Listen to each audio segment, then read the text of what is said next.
listening to The Coffee Hour. I'm Andy Bates. I'm Sarah Gulseth. Today we get to continue our Set Apart to Serve series, hearing the layperson's perspective.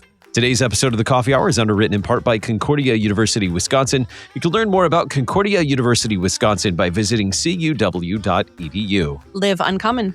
Joining us today, two members of pilot teams that are serving in their districts. From the layperson perspective, Tom Jennings joining us from New Jersey. Tom, welcome to The Coffee Hour. Thank you.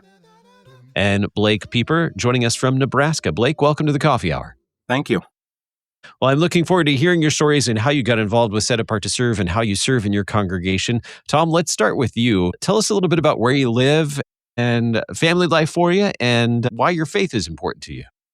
Okay. I live in New Jersey and work as a systems engineer at a telecom. My wife and I married and moved here like 45 years ago, right when I got out of college. And we have 3 grown children. And after finishing my college degrees, I did some organ study, church organ study.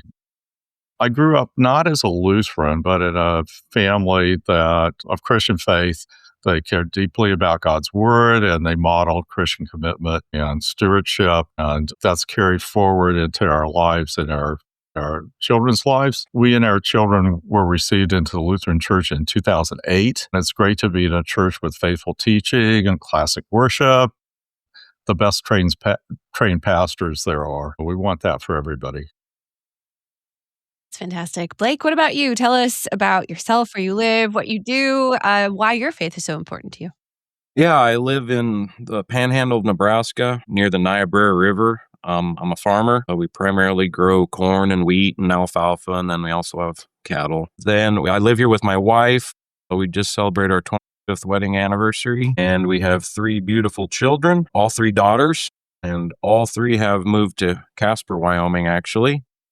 And our oldest just blessed us with our first grandchild. Her and her husband brought Declan Blake into this world back in October.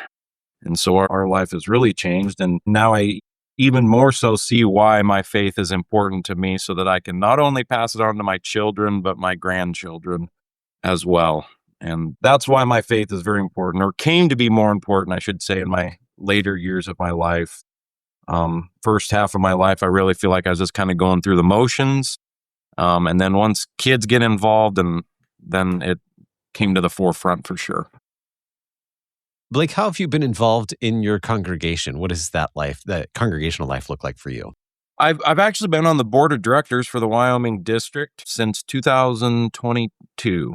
And then my home congregation, mostly I just kind of do whatever needs done, kind of just fill any gaps, fixing stuff, getting kids to youth stuff. I mean, we're a pretty small congregation, usually only about 30 there on a Sunday. But that's my primary, is just wherever I'm needed.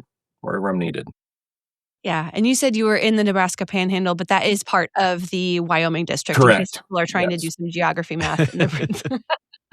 Very good. Tom, what about you? How are you involved in your congregation?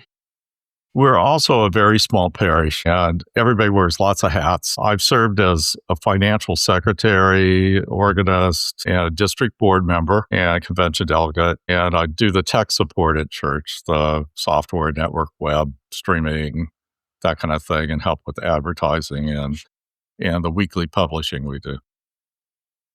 So you have your hands in a lot of different stuff, as it tends to be for those smaller congregations. Leadership, you tend to do a lot of things, as both of you have said, being involved in multiple different things. Now, Tom, in the pilot, you shared examples of engaging youth through district events, service trips, synod-wide gatherings. How do you think these experiences can be used to talk to youth about full-time church work? Well, for one thing, I believe that the seminaries and colleges and maybe SAS had a presence at the National Youth Gathering where our youth attended last year. And there are service events. There was one there where the youth are working alongside of church workers. So in small congregations like ours, where we have a pastor, but we don't have any other paid staff, and we're not extending calls to other church workers, it's important that the youth get some exposure in the broader church so that they can meet these folks and then have role models that have gone into church work. Tom, were you one of the adults who went to the youth gathering with the youth from your congregation? I wasn't. But we were all involved in helping them raise money and get there. Tell us a little bit more about that, about the preparations for sending youth to the youth gathering. What did that look like for your congregation? You said many people were involved. What did that look like in terms of preparing the youth and the adults who would go with them to the youth gathering? Well, they went through all of the materials. There were probably videos and paper materials and other things and Bible studies or whatever to help prepare them. But in terms of raising the funds, we had a fund available that people could give to. The youth served food at our soup suppers ahead of midweek services and earned some money that way as well. And they did other sorts of sales events. So there was definitely, it was more than just the youth doing activities. Yeah. But it sounds like that the congregation as a whole and adults were a part of that preparation as well. And where do you see in those interactions between adults and youth opportunities to talk about a potential future in church work? Well, one of the youth came back saying that that's what she wanted to do. So she had enough exposure to the reps at the booths or whatever they had there at the youth gathering in order to get an introduction. And our pastor has shared his own experiences with us as well, where as a youth, somebody spoke to him and asked him to consider going into the ministry, and that planted the seed. So sometimes it's just knowing that this is an option. Blake, let's talk about some of your involvement in the pilot for Set Apart to Serve as well. You shared in a conversation about the Big C Church and the Small C Church, the Big C Church being Word and Sacrament ministry and the Small C Church talking about those supporting roles that enable ministry. Tell us a little bit more about your thoughts on this. Yeah, well, the best example of that we get, or that I think in Scripture, is of when Aaron and Hur are holding up Moses' hands. And that's what we need to do for our pastors, the Big C. And then I agree with Tom as far as we need to expose our youth to the small C stuff, because especially in these small congregations, the only full-time guy there is the pastor, that they don't even, you could ask any youth, what is a full-time church worker? And 90% of them are going to say the pastor, and that's the only ones they know of.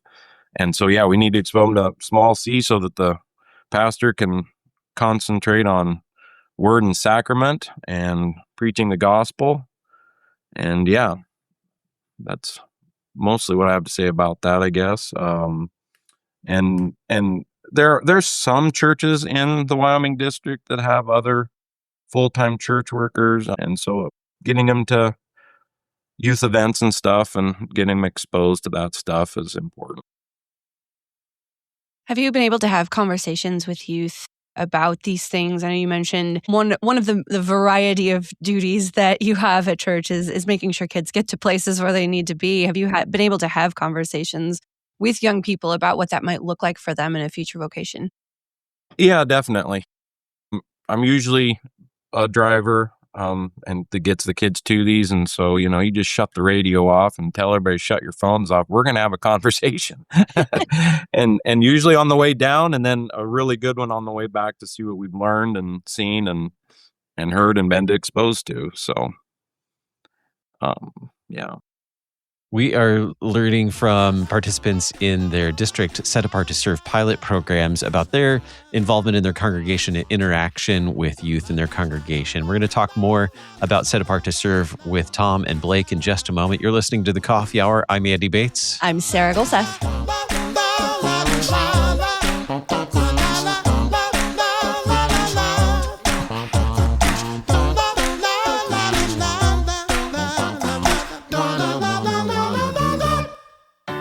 At Concordia University, Wisconsin, we believe you were created for a reason: to use your God-given gifts to help others, to live a life of self-sacrifice in a me-first world, to live a life that's uncommon. Whether you're taking one of 50-plus online programs or learning with us in person on the shores of Lake Michigan, you'll be equipped to make an uncommon impact. Learn more at cuw.edu. Concordia University, Wisconsin. Live uncommon.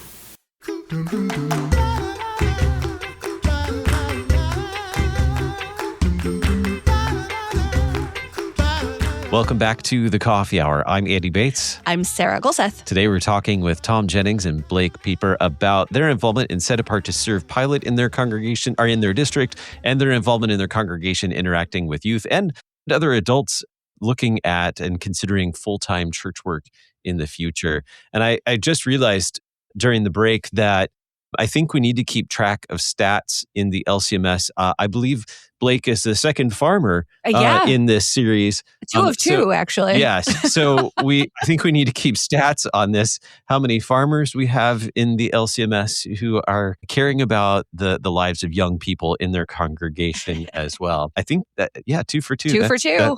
That's pretty good in this series. Tom, what words of encouragement would you give to laypersons about their important role in forming and recruiting youth and adults to consider church work? Well, sometimes all it takes is just to make people aware. As I mentioned, our pastor, when he was a teen, had somebody approach him, an adult he respected in his congregation. And our congregation has never had anyone in 65 years going to church work. And yet now they're talking about it. All it took was our pastor showing up along with SAS happening, and it was a natural thing for him because he had experienced it.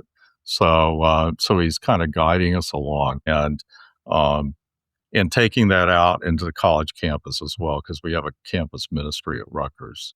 So we're trying to prepare both the youth in the congregation and the college students that we're connected to see this as a vocational option. Blake, what about you? What words of encouragement would you give to laypersons and congregations about their role in helping young people consider church work? Yeah, it's important. We need to get our kids back. The world and sadly, the public school system and stuff have kind of taken our kids away from the church. They've jumbled up their priorities. So we've got this terrible thinking that we go to church when we have time. We do things for the church when we have time, when that's completely backwards of what it needs to be.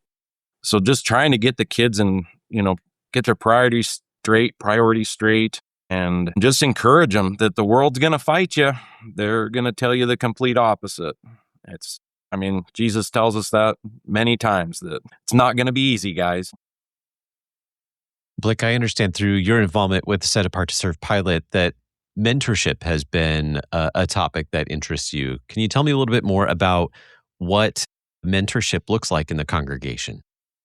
Yeah, well, you just have to not be afraid to tell them the things they might not want to hear, things that they aren't hearing from the world, but just being supportive too when they're down and just looks like an uphill battle, and you just got to keep pushing and take them to these other events where they can be around kids that have the same mindset, that are involved in church, and just expose them to as much stuff as you can through the church and its stuff.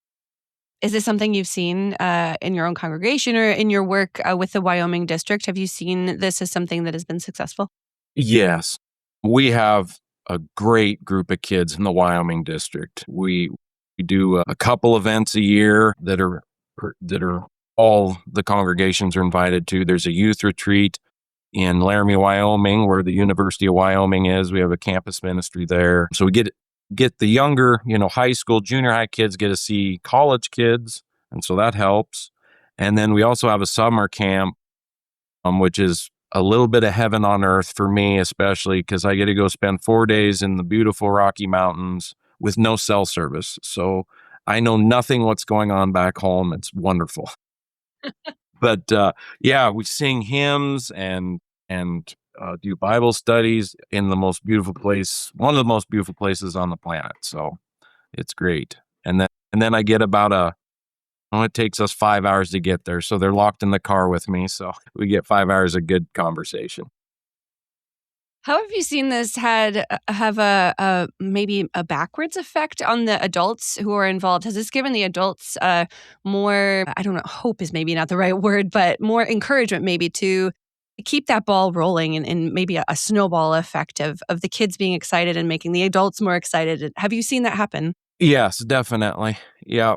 When they see their kids excited about it, they can't help but be excited about it themselves too. We actually have one young gentleman that's graduating high school this year, and he's planning on attending our new college, which is in Casper, Lutheran Classical College, and then going to seminary. So it's really exciting.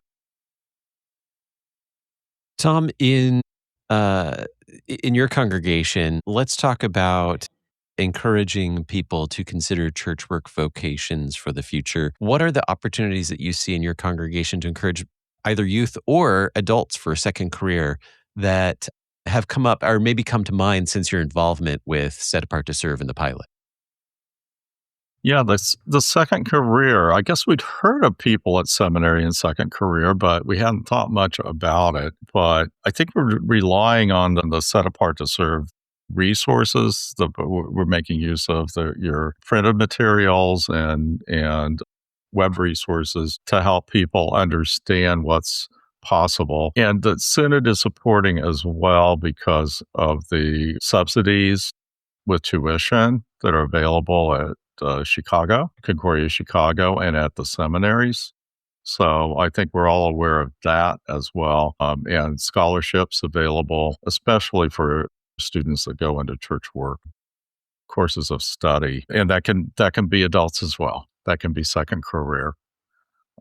We had a discussion just the other day about a person that was starting out his first career and maybe but you could see that he had sort of a heart for ministry, even though he's in a whole different vocation right now. And we're thinking, I wonder if that person later on will be second career.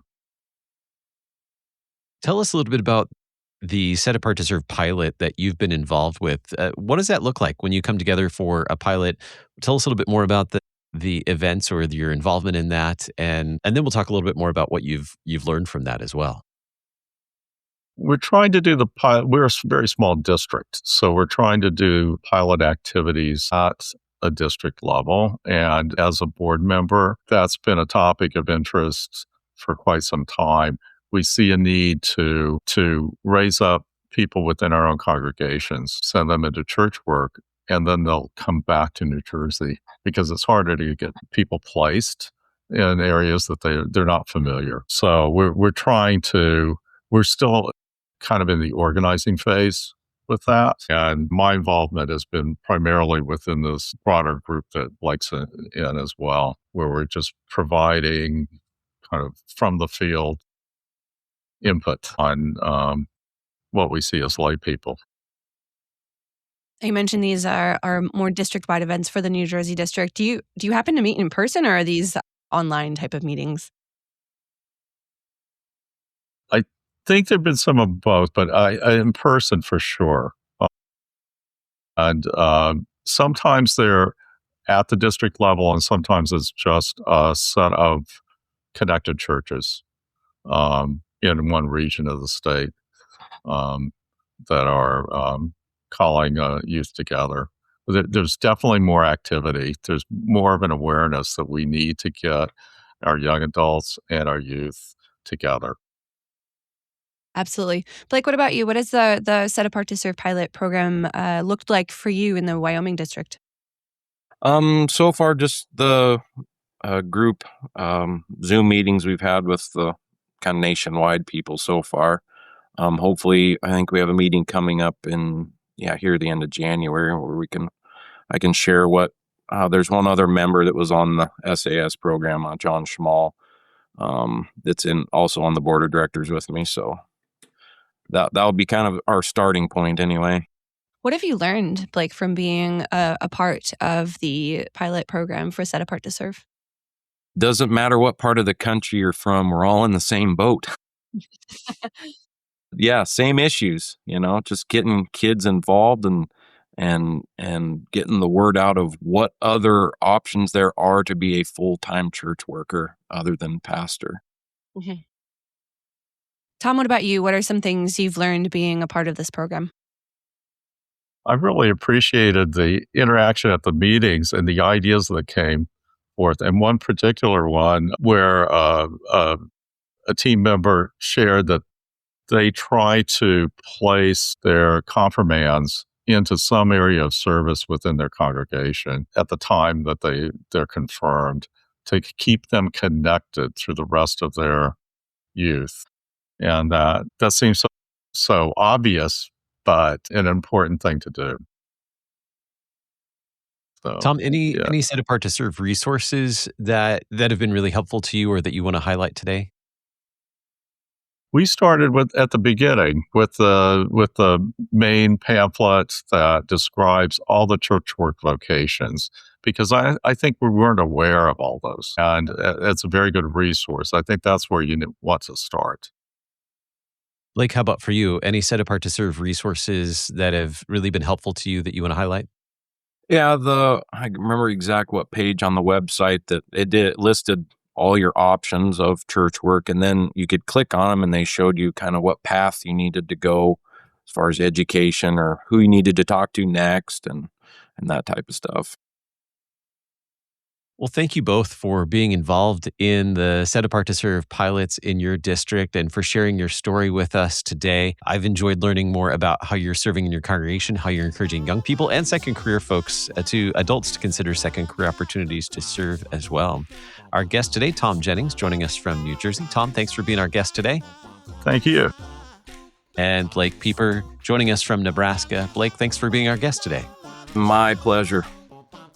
You can learn more about Set Apart to Serve by visiting lcms.org/SAS. You've been listening to The Coffee Hour. I'm Andy Bates. I'm Sarah Golseth. The Coffee Hour with Andy and Sarah is a production of KFUO. To support The Coffee Hour and KFUO Radio, visit KFUO.org. You can also text KFUO to 41444 or send an email to gifts@KFUO.org. And you can call us at 800-844-0524. KFUO. Christ for you, anytime, anywhere.